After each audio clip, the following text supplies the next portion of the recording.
Alright, hey everyone, this is Ash. Welcome back to The King's Speech. We're going to get to a couple of video reviews here today.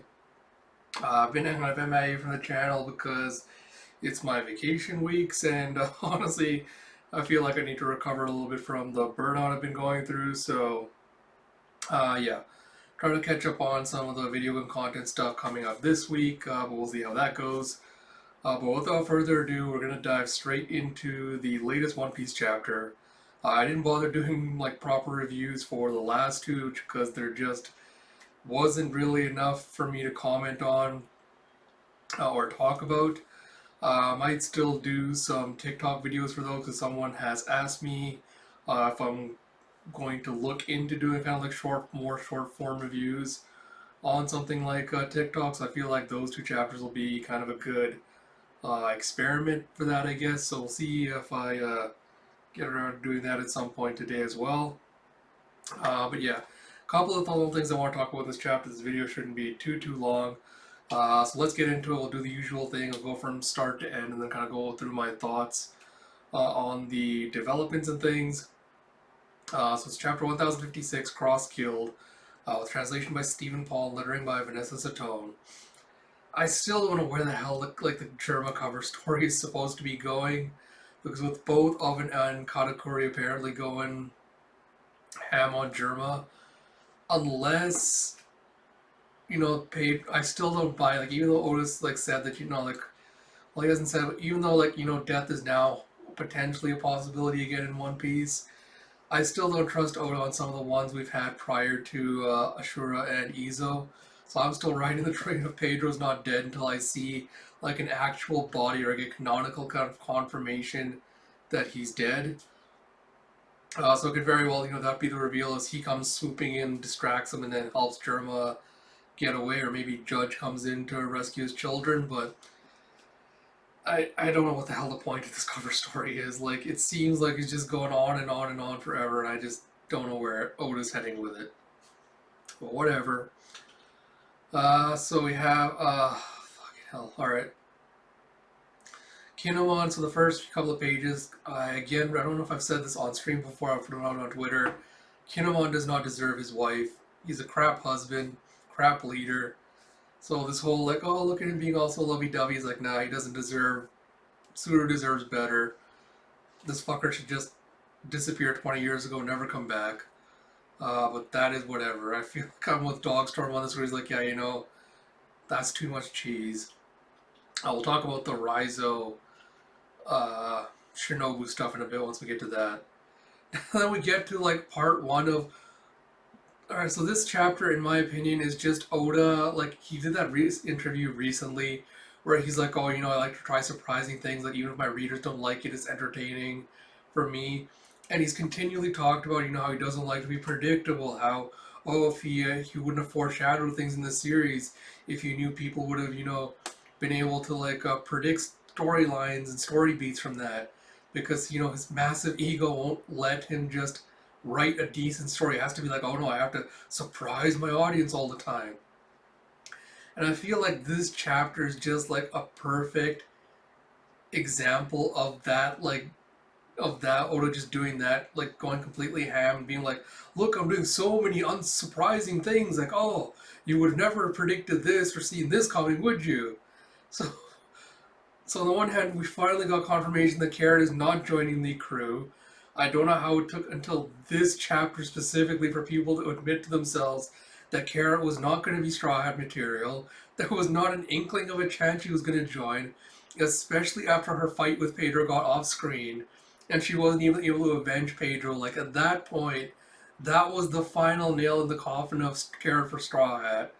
Apart from the fact, again, she's just basically female Chopper, except even more blander.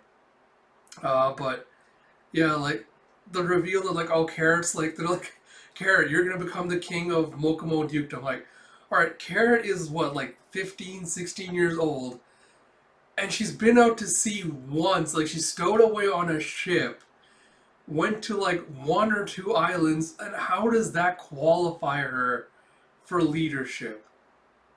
Like, how the hell, in any sense, does that make sense for them to be like, oh, well, Carrot, you left the island, so I guess that makes you eminently more qualified to lead an entire country than literally any other mink. Like, this feels like, because I've always theorized, like, since the beginning, that Carrot was eventually going to spin off, form the Nox, reform the Nox Pirates. You know, especially with the whole, like, oh, you're carrying on Pedro's will. Like Pedro's will was about bringing about the dawn, which isn't really related to Carrot being like, okay, you take over the fucking Mokomo dukedom and you just take over as ruler. Because Pedro's entire thing was like, I'm gonna help you find these poneglyphs so you can find the last island, so we can bring about the dawn. And it would have made much more sense for her to be carrying on his will with regards to that by actually going out to sea, reforming the Nox Pirates, looking for that last road poneglyph, so that, you know, they can help the Straw Hats, you know, find the treasure so that you can become the Pirate King, etc., etc. And this feels like Oda kind of just backtracking and changing his mind, deciding like, yeah, you know what, she's not going to do that, but I don't want her, you know, she's not going to join the cruise. I have to give her something to do. So I guess I'll just make her the king of Mokomo Dukedom now, just because, you know, that's unpredictable, and no one would have ever guessed that. It's like, yes, people wouldn't have guessed that because it's incredibly dumb, and no one would have thought the Carrot is a capable leader, and that's why it feels like it's dumb and out of left field. And like, having wanted to be like, oh, it's okay, I'll like help you with the king's decision, blah blah blah. It's like none of it really makes sense at all. But we'll get back to that because I have a little bit more to talk about once we get to the Momo stuff as well. So it looks like is Zoe still around Wano, or is it like now wandered off somewhere else? Because I think that also might affect like a few theories and like storyline beats and things coming up, but we'll talk about that once we get to it. Again, like Sukiyaki, like I don't know why he was doing the whole pretending thing of like, oh, I don't want anyone to know I'm here, you know, don't tell Hiyori and Momonosuke about me. I don't want them to know I'm a failure. Like, it was eminently predictable that, of course, he's gonna have to reveal it to them because Momonosuke needs to learn, you know, like the stonemasonry techniques, whatever, for how they carved the poneglyphs in the first place. He's gonna have to learn how to read the ancient writing. Someone was gonna have to teach to that, given that Oden was a crap ass father that didn't teach his children anything, left them basically no inheritance, and just fucked off. So of course Sukiyaki is gonna have to make himself known, like show himself to his grandchildren, be like, hey, you know, Grandpa's still alive. Do you recognize me? I'm sorry, I just kind of fucked off, and then just sat around for, you know, a couple of centuries. But yeah, then we have all the scabbards being like, yeah, of course we knew. All right, the Kinemon like whole like Kinemon, haha, Kinemon's an idiot who's just like head empty, like no thoughts thing. Like, I don't know when Oda decided that was just gonna be a joke for him and like why he keeps running with it. Like it's funny and he's like, ha ha, ha, look at this idiot, ha ha ha. Like it just feels like again, like I've criticized a bunch of stuff through 104, like a, or something I've continually criticized 104, is it feels like Oda is just like doing a checklist at this point. With each chapter, he's like, oh, it's gotta have like, you know, one of this kind of moment. It's gotta have a joke tossed in there somewhere. It's gotta have a pervy fan service moment. Like he's just tacking off a checklist and be like, did I include this? Yes. Did I include this? Yes. And that's what the Kinemon stuff feels like. It's like, alright, he's just tossing in a joke for the sake of tossing in a joke, and it doesn't really feel like it naturally flows into there. But again, like minor complaint compared to everything else, so yeah, whatever. Which gets me to like one of the things that annoyed me about this chapter is Frankie being like, what? Pluton is in this country? Motherfucker, your entire arc through Water 7 and Enies Lobby was you saying that, you know, oh, the shipwrights like left us the blueprints so that one day we could build another Pluton in case the original one was found. You know, in case the original one was found, we need to build like a counter to it. Blah blah blah. So for Frankie to be like, what the hell, that legendary weapon I saw the blueprints for like actually exists? It's like, bro, you're the fucking caretaker of the blueprints. You're the one that was talking about it existing. How did you forget that was still a thing? And then, oh fuck, like the other thing annoys me, like the fucking crew just not talking to each other or like telling each other like what they know. Like Robin just like hiding her little secrets away and being like, oh, you know, I'm gonna keep it to myself until like the last minute for like a surprise reveal. With Robin being like, yeah, Pluton is in this country. Like we knew since Alabasta that Robin knew where the Pluton was. And I guess you could kind of like rationalize it away as like, well, she didn't see any need to tell the Straw Hats about it until she could kind of confirm, it's just kind of baseless information, doesn't really affect their dreams or whatever. Like, I don't know if I knew where a stash of nuclear weapons was hiding. I think I'd kind of be like, hey, there's a stash of nuclear weapons here. Maybe we should just make sure, it's super well hidden. I guess again, like I guess I could justify it with Rob being like, well, I'm the only one that can actually, read the ancient language, so like, how else is anyone else gonna find out about it? Like, so on and so forth. But like, just the fact, like, it feels like the crew just never tells each other like important stuff until the opportune moment for like to be like a surprise out of nowhere reveal stuff just annoys the hell out of me. Especially with this one with Frankie being like, oh my god, Pluton's real. Like, just annoying. So bringing me to the second bit, I fucking hate the Shinobu bullshit. There was absolutely no reason for Oda to sexify Shinobu again, and have her be like, oh look, I'm wearing like, the short kimono with the slits, looking all sexy and not a fucking, like pullover jumpsuit because, I'm not short and chubby anymore. I'm just tired of this fucking stupid ass like recurring. I can't even call it a gag. Like this recurring bullshit he pulls where he's like, oh, women have like 10 years where they're sexy and fuckable, and then as soon as they reach like go past that tiny range, then they suddenly become short and dumpy and unattractive, and no one wants to fuck them anymore, and they dress in giant moo because women only dress for the appeal of the male gaze and not for themselves and stuff. And then having it also time to be like, oh, I've taken on Tama as my apprentice now that I've become super sexy again. It just feels super icky to be like, oh, I want to teach Tama how to be a sexy Shinobu, so once she does, she can join Luffy's crew. Like, it just feels icky and disgusting, and it only feels like that given Oda's history of like sexism and misogyny in the series. Like, yeah, as an aside, like as a one-off joke, if Oda didn't have a history of this, like, yeah, of course it could be funny, like, ha ha ha, look, Shinobu basically got like fucking Botoxed by Green Bull. But the fact is like a recurring thing that he just keeps doing over and over and over again. It just gets tiring seeing it, and I just fucking hate it so much. I just really do not like that. And then of course we fucking Caribou like finally making a reappearance in this, saying like, now he knows the location of two ancient weapons. Oda's still playing the fucking telephone game, not naming who the fuck it actually is. I still am absolutely certain that it's Blackbeard. I don't think it can be anyone else. I went back to look at the chapter, like the Act 2 chapter, to see if what Blackbeard was having, because Blackbeard still hasn't shown up.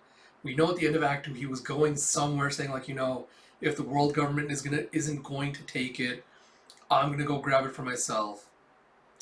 And his speech is still very, very like vague and nebulous. It can take him to be mean like 100 different things, and it's not very specific.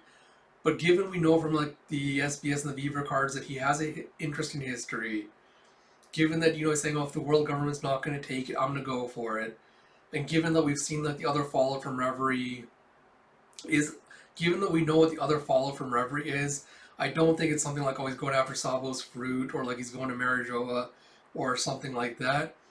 So to me, it still makes more sense that Blackbeard is the one that's going to go after Pluton. Like, given his knowledge of ancient history, it would make sense that he would be potentially knowledgeable about, Wano's history and its reconstruction, stuff like that. We'll have to see. But yeah, I don't, like, because at this point, Kaido's out of the running, Big Mom's out of the running. I highly doubt Caribou's is a Shanks lackey. So I highly doubt he's gonna go up to him like be like, I'm gonna sell you information about the weapons. I highly doubt he's a Marine informant that's going after them and doing that as well. So Blackbeard honestly is the only real one that makes a tiny kind of sense. So that's what I'm predicting.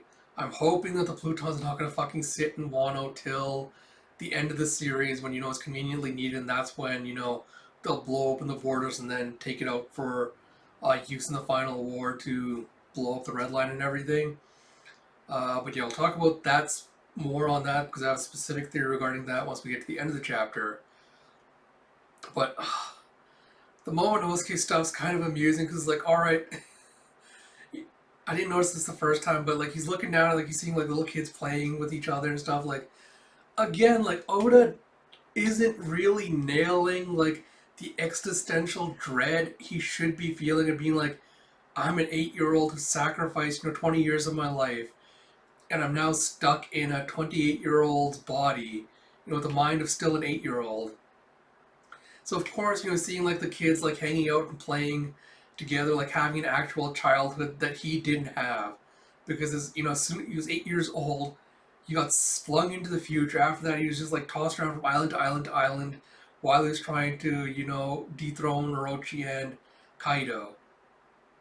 So of course, like, yeah, he doesn't have like the emotional maturity. Like, even though he said like, yeah, my dream is to be Shogun, etc., etc., he still doesn't have the emotional maturity to actually take over leadership and be a leader.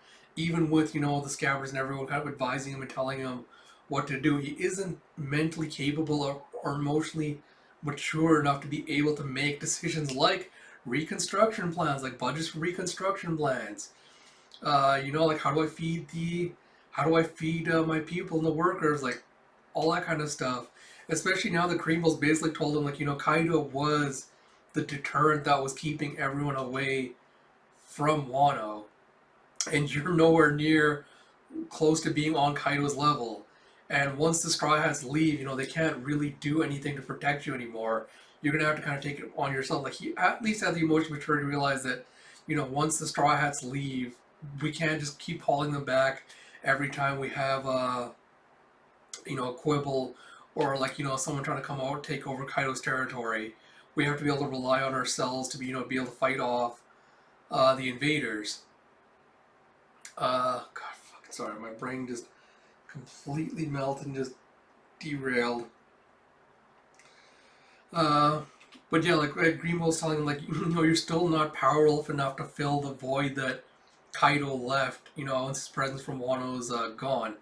This kind of goes back to a complaint I had before, like, I don't know if I mentioned this on a previous, I'm sure I've mentioned on some previous review somewhere, but on Twitter. But Oda had built up a lot with Wano being like, oh, it was the land of gold. Oh, we know Blackbeard's weapons came from there at some point. Fuck, that might be the other thing. Sorry, I'll save that thought for at the end of the video. I know it's land of gold, like, oh, it has a powerful army of samurai, like, oh, the weapons that Blackbeard and Doflamingo were manufacturing all came from there, etc. Like, oh, now we know it's the location of the road poneglyph. And it never feels like any of that really became relevant to Wano itself, or to even the end of the arc, even with Momo's even with Momo and like Green Bull's whole interaction, never feels like any of that information was relevant to Green Bull's whole ramblings about, there's going to be a lot more like headhunters, for lack of a better term, like coming after Wano and its treasures and its secrets and things like that. But yeah, so it'll be interesting to see if Oda actually does anything with that in the next couple of chapters. But like I said, relates to a theory I have specifically. I'll get to that once we get to the end of the chapter. I've covered everything else. This video is already going longer than I expected, but once I start, I cannot stop rambling.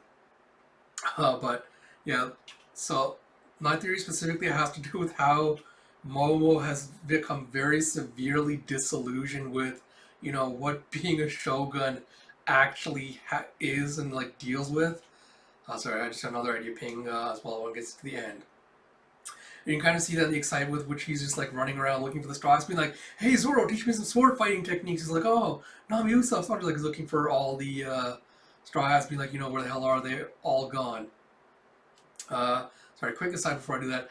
It's also kind of creepy how like all the like women in the palace are like, "Ooh, Shogun Momo, oh you're so sexy, Shogun." Oh, like again, 8-year-old trapped in a 28-year-old's body.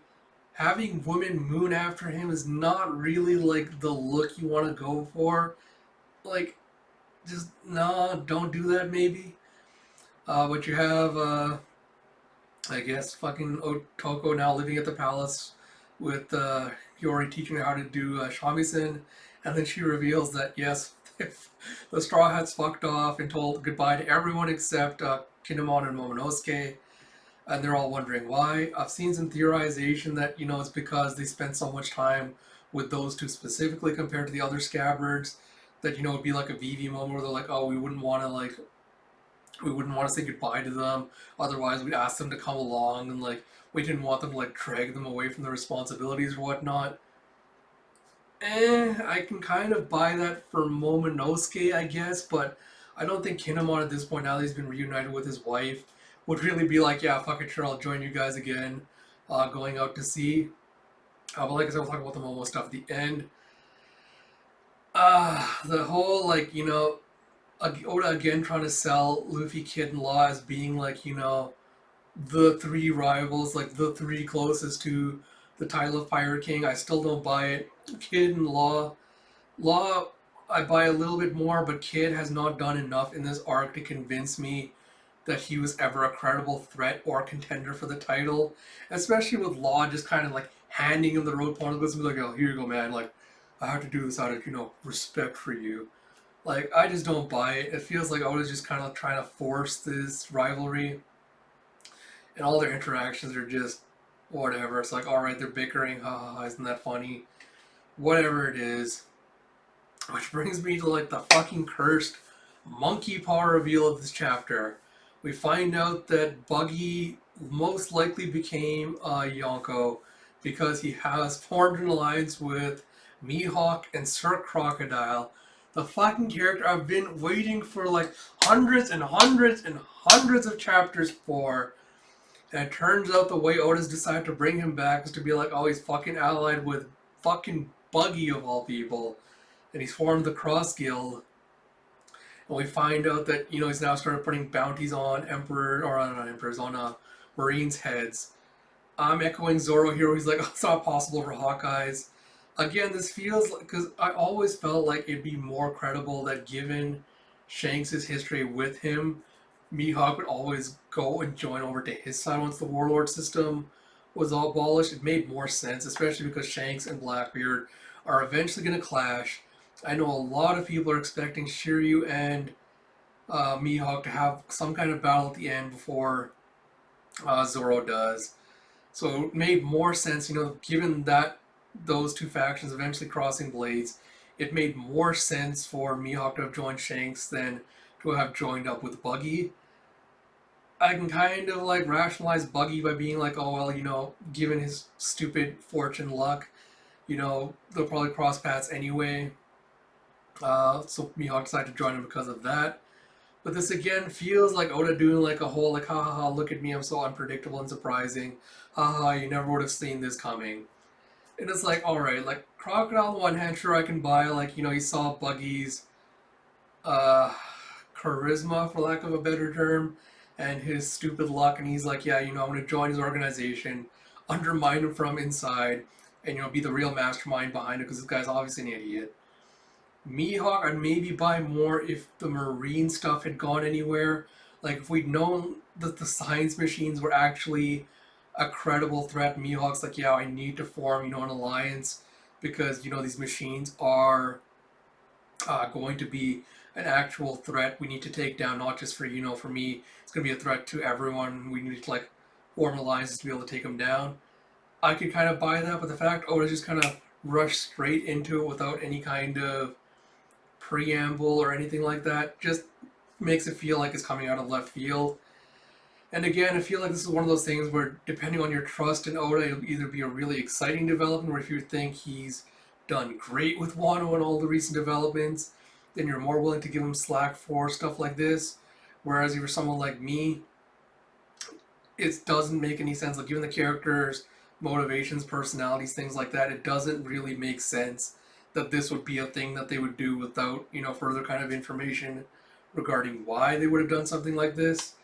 But we'll see. Honestly, like I'm torn because I really, really love Crocodile, and I've been looking forward to his return forever now, especially since I've been pointing out, like, what has been foreshadowing kind of with him constantly being featured every time the news is released what was going on in the world. I was really hoping we are going to see that, but I guess not. My only question I guess left with this is where the hell is Weevil? Because again, at this point, what was the point of introducing him as a warlord, having him sidelined, abolishing the warlord system? Alright, it's like, alright, now Weevil's like, what was the point of making Weevil a warlord for that if you're just going to sideline him? But I guess we'll find out what he's been up to. Because I feel like that, I definitely feel like Croc, Weevil, Mark were going to be involved in a Whitebeard storyline that Oda trimmed for time because he couldn't figure out a way to make it work. And it still annoys the hell out of me. Because I feel like that would have been vastly more compelling than the hackneyed way he kind of shoved Whitebeard into the Wano storyline the way he did. But yeah, I don't know. Kid gives us some more information about that. I don't really, at this point, I don't give a shit. Like, the more mysteries Oda teases, like, this close to the finale, I just don't give a shit. I want answers. No more mysteries. Fuck off with that.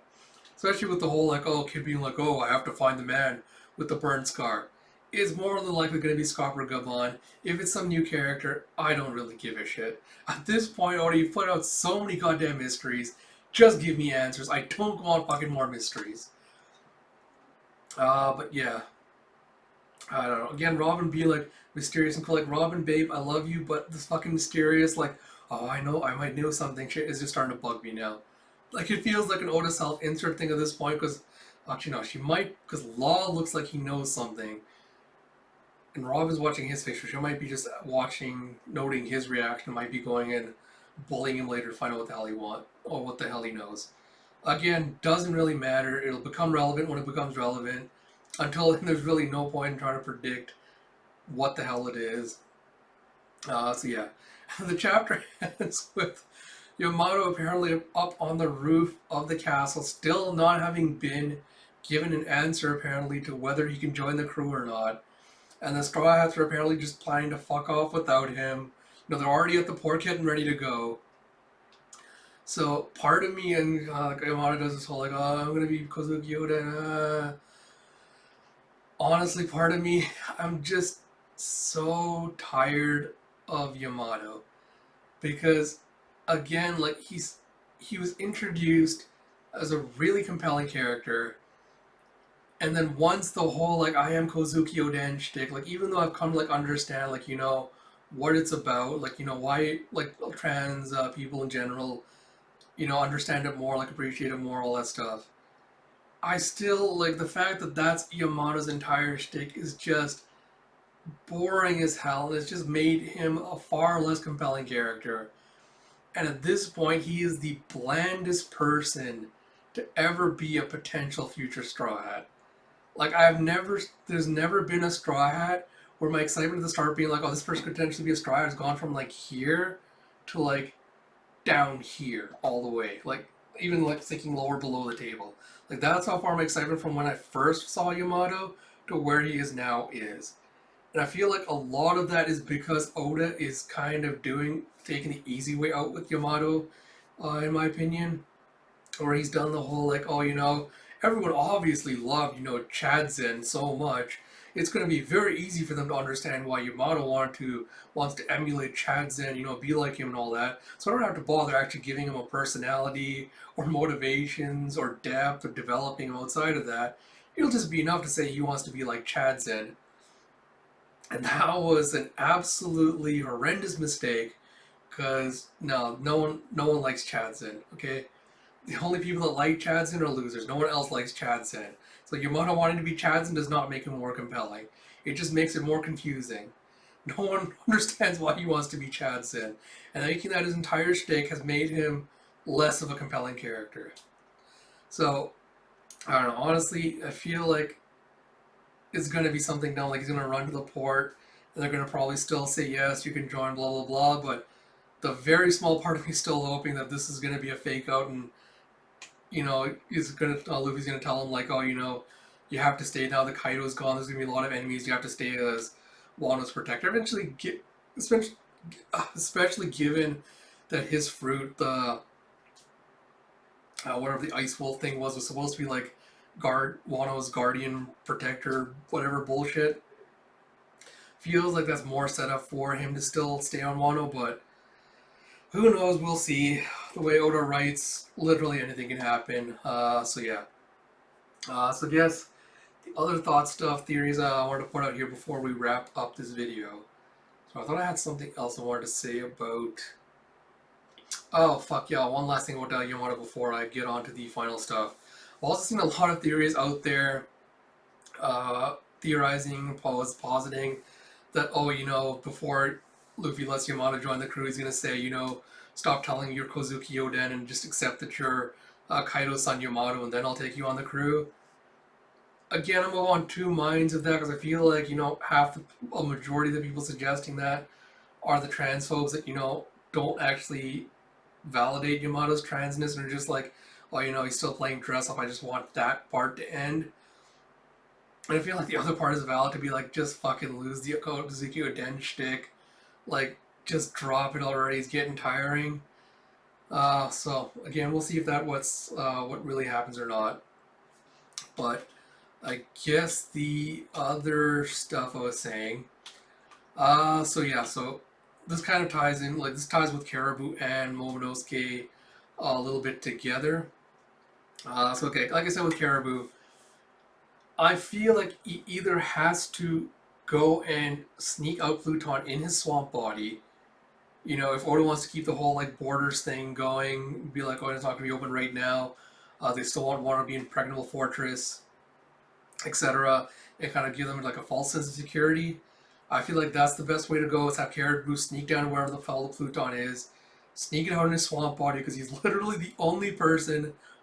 He's the only person with the powers he has that could potentially do something like that. So it would make the most sense for that's why he was even in this arc, apart from, finding out the information on another ancient weapon. I feel like that's the other sole reason he was brought into this arc, was to be able to do something like that. Which I think would kind of like subvert the whole like, oh, Wano's borders were open even without, death, destruction, all that. That could be one way of doing it. The other way would still be, I want Blackbeard to mess shit up.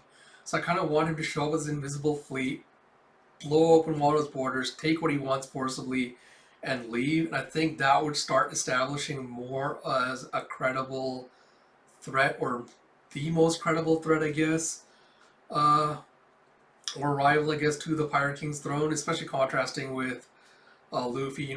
Especially because I feel like it'd be kind of like a declaration of war against Luffy. Because Luffy's like, oh, Wano's my territory now, blah, blah, blah. So I feel like Blackbeard coming and attacking his friends, destroying it, would be kind of like interesting thing to go for with regards to that. The other kind of stuff that's the other reason I was talking about Zinesh earlier. Because if that does happen, like giving you the whole like the Minx samurai friendship, part of me is wondering, like, either were the Minx going to migrate off of Zinesh to live on Wano on land for once, or were the citizens of Wano going to have to move to the Mokumo Dukedom on top of Zinesha once the borders were opened and, everything was starting to go to hell.